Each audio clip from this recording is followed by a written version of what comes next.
Perang Dunia Ketiga benar-benar pecah, negara mana yang paling aman? Dan apakah Indonesia salah satunya? Benarkah Indonesia akan tetap selamat saat dunia terbakar oleh konflik nuklir dan militer global?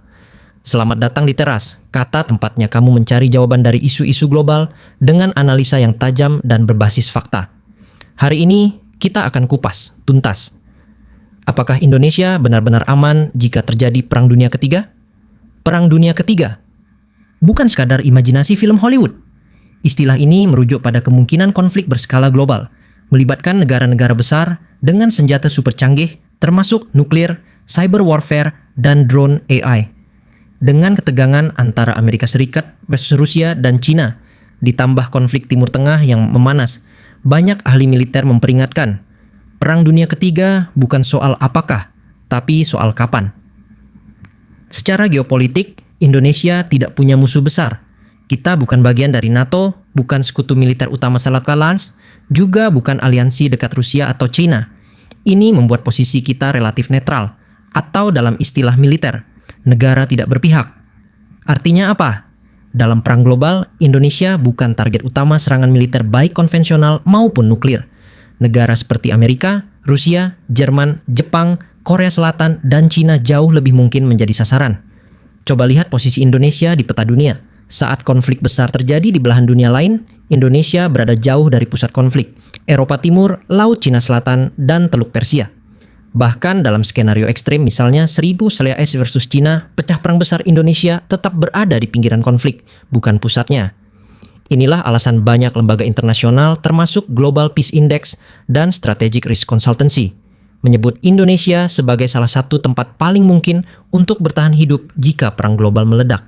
Satu faktor penting dalam bertahan di tengah perang global adalah ketahanan pangan dan energi. Indonesia memiliki lahan pertanian luas, iklim tropis sepanjang tahun, sumber air melimpah, hutan hujan dan tambang nikel, emas, batu bara, laut yang kaya sumber protein.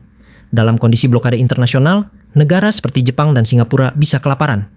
Tapi Indonesia masih punya potensi swasembada pangan dan energi. Ini menjadikan Indonesia bukan hanya aman secara militer, tapi juga secara ekonomi survival.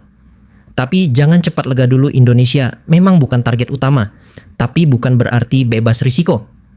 Berikut ancaman yang bisa terjadi di Indonesia jika Perang Dunia Ketiga benar-benar pecah. 1. Perang proksi. Indonesia bisa dijadikan panggung konflik proksi oleh negara besar. 2. Gangguan ekonomi global. Nilai tukar jatuh, ekspor terganggu, harga BBM dan sembako melonjak. 3. Cyber attack. Sistem perbankan, pertahanan, dan komunikasi bisa lumpuh. 4. Gelombang pengungsi internasional. Potensi krisis migrasi ke Asia Tenggara. 5. Kerusuhan dalam negeri. Krisis global bisa memicu demo, konflik horizontal, bahkan makar politik. Apalagi dengan banyaknya pangkalan asing di sekitar Indonesia seperti pangkalan militer AS di Guam, Australia, dan Jepang. Posisi kita juga bisa ikut terancam secara tidak langsung. Menurut Dr. Robert Farley, pakar pertahanan dari University of Kentucky, negara-negara di wilayah Asia Tenggara seperti Indonesia, Malaysia, dan Filipina cenderung menjadi zona low priority target dalam konflik global selama mereka tidak memihak secara terang-terangan. Sementara itu, analisa dari World Population Review tahun 2024 menyebut Indonesia berada dalam peringkat 40 besar negara paling aman dari kemungkinan dampak langsung perang global dengan indeks keamanan regional yang relatif tinggi. Namun, posisi aman ini harus dijaga dengan cermat. Indonesia perlu menjaga netralitas aktif di forum global, menguatkan pertahanan siber dan intelijen, memperkuat kerjasama ASEAN untuk stabilitas regional, membangun kemandirian pangan dan energi sebagai prioritas nasional.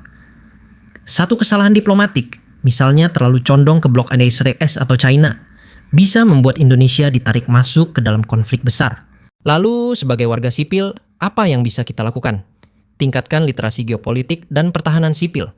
Ikuti berita dari sumber yang valid, bukan hoax. Siapkan rencana darurat keluarga, air bersih, pangan cadangan. Bangun solidaritas komunitas 5. Dukung kebijakan netral dan diplomatis pemerintah. Karena saat dunia terbakar, kesiapan mental dan sosial bisa jadi kunci keselamatan yang paling nyata. Indonesia memang bukan negara superpower, tapi justru disitulah keuntungannya. Kita tidak masuk dalam daftar musuh negara manapun, Namun ingat, dunia bisa berubah dalam semalam. Aman bukan berarti abai. Netral bukan berarti pasif. Indonesia berpotensi menjadi tempat berlindung terbaik di tengah dunia yang kacau, asal kita tetap bijak dan bersatu. Satu pertanyaan penting. Kalau Indonesia dianggap aman, apakah itu karena kekuatan militer kita menakutkan? Jawabannya, belum tentu. Saat ini, kekuatan militer Indonesia berada di peringkat ke-15 dunia menurut Global Firepower 2025. Memang bukan kelas dunia seperti Amerika Serikat, Rusia, atau Tiongkok, tapi cukup kuat untuk menjaga wilayah kedaulatan nasional dari ancaman terbatas. Beberapa kekuatan utama TNI, 400 ribuan plus personel aktif, jet tempur Sukhoi dan F-16, kapal selam kelas Nagapasa, pasukan elit seperti Kopassus dan Denjaka, pertahanan siber yang terus dikembangkan. Namun secara realistis, Indonesia bukan negara agresor dan tidak dirancang untuk ikut dalam perang global. Militer Indonesia lebih fokus pada pertahanan wilayah dan misi kemanusiaan, bukan ekspansi. Meski bukan target langsung, Indonesia tetap bisa terdampak parah dalam skenario Perang Dunia Ketiga. Inilah beberapa contoh skenario realistis. 1. Blokade laut. Jika Amerika Serikat atau China memblokir jalur perdagangan global di Laut Cina Selatan atau Selat Malaka, ekspor-impor Indonesia bisa terhenti total. BBM, makanan impor, dan komponen industri akan langka. 2. Serangan siber terpadu jaringan internet, perbankan, bahkan infrastruktur vital seperti bandara dan listrik bisa lumpuh jika terkena spillover dari perang cyber global. Ketiga, krisis energi dunia perang di Timur Tengah akan langsung mempengaruhi harga minyak dunia. Inflasi tinggi, PHK massal, dan gejolak sosial bisa menyusul di Indonesia. Keempat, isu separatisme atau intervensi asing. Dalam sejarah dunia, negara-negara besar sering menggunakan perang sebagai dalih untuk memperkuat pengaruh geopolitik. Indonesia bisa saja diprovokasi atau diintervensi jika dinilai lemah atau tidak bersatu. Jadi, apakah Indonesia aman jika Perang Dunia Ketiga terjadi? Jawabannya adalah YEA, secara militer dan geografis, Indonesia relatif aman. Tapi, secara ekonomi dan sosial, kita tetap bisa terkena dampak serius. Kuncinya ada pada netralitas politik luar negeri, ketahanan pangan dan energi, persatuan rakyat dalam menghadapi krisis, diplomasi cerdas di forum internasional, kesiapan teknologi dan pertahanan siber. Indonesia punya potensi besar bukan hanya untuk selamat, tapi juga untuk menjadi negara kunci dalam dunia baru pasca perang. Namun, semua itu hanya mungkin jika kita sebagai rakyat sadar, peduli, dan tidak mudah dipecah belah. Kalau kamu suka analisa seperti ini, jangan lupa like, share, dan subscribe channel Teras Kata. Karena satu klik kamu bisa bantu ribuan orang tahu kebenaran. Sampai jumpa di video berikutnya.